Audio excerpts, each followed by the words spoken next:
बालेन भोलि थापाथलीमा डोजर चल्छ। सुकुम्बासी नेता हामीसँग पनि मोबाइल छ, हामी फेसबुक लाइभ गर्छौं र अन्याय भयो भन्छौं।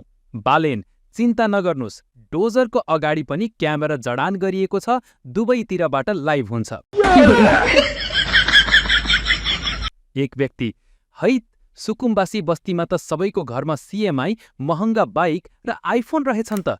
दोस्रो व्यक्ति, अनि तिनलाई सुकुम्बासी होइन हुकुमबासी भन्छ नि।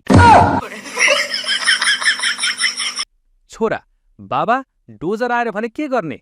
बाबु, केही गर्नु पर्दैन छोरा, झण्डा बोकेर नारा लगाउन थाल्ने अनि मिडिया आएपछि अलि बढी रुने नाटक गर्ने।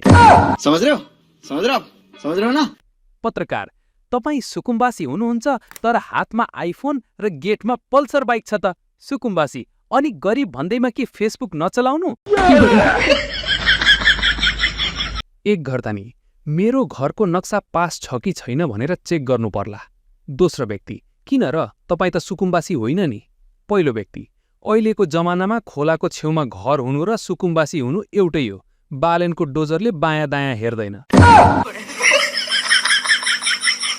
सुकुम्बासी नेता, हेर्नुहोस्, हामीलाई हटाउन पाइँदैन, यहाँ बिरामीहरू छन्। नगर प्रहरी, बिरामी हुनुहुन्छ भने हस्पिटल लैजानुहोस्, खोलाको किनारमा राखेर झन् बिरामी बनाउने। सुकुम्बासी नेता, होइन, यहाँ त डोजर देख्ने बित्तिकै सबैजना अचानक बिरामी हुन्छन्, डोजर फर्केपछि फेरि निको भइहाल्छन्। बच्चा, मम्मी म आज स्कुल जादिनँ, होमवर्क गरेको छैन। मम्मी, छिटो जा, नत्र बालेनलाई फोन गरेर घरमा डोजर लगाउन भनिदिन्छु।